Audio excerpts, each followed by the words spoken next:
Long before Saint Hallowmere bore its present name, when the circle of mages was young and the tribes of the valley still fought bitter wars, there lived a man named Paetu of the Camara. He was their protector, tall and broad-shouldered, sworn to guard his people with his blade and with his life.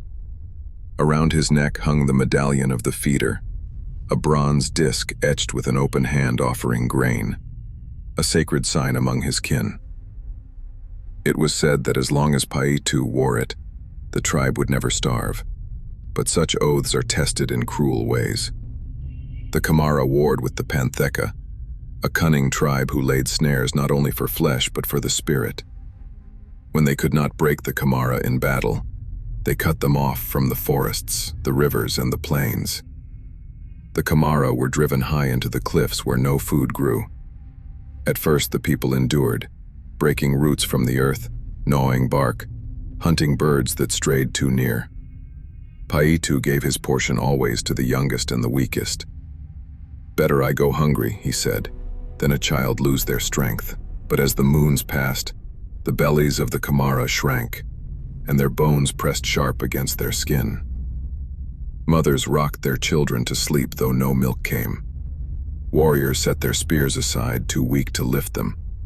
Paetu gathered them by the fire, voice raw with sorrow. "Hold fast," he told them.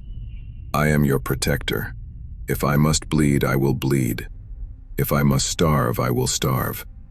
But I swear, by this medallion, I will see you fed." And so he swore. But oaths do not fill empty bellies. When the Camara were weakest, the Pantheca struck. They poured into the cliffs like a tide of knives. One by one the Camara fell, too frail to raise a shield. Paetu fought like a beast, but what is the strength of one man against the storm? His people fell around him, brothers, sisters, children, and in his despair he bellowed to the skies.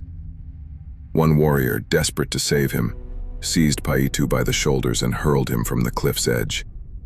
"Live," the warrior shouted, "so that one of us may remain."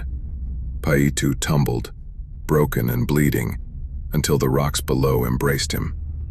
He crawled, gasping, clutching the medallion at his chest, and there, with death upon his lips, he whispered, "If ever I return, I will feed them.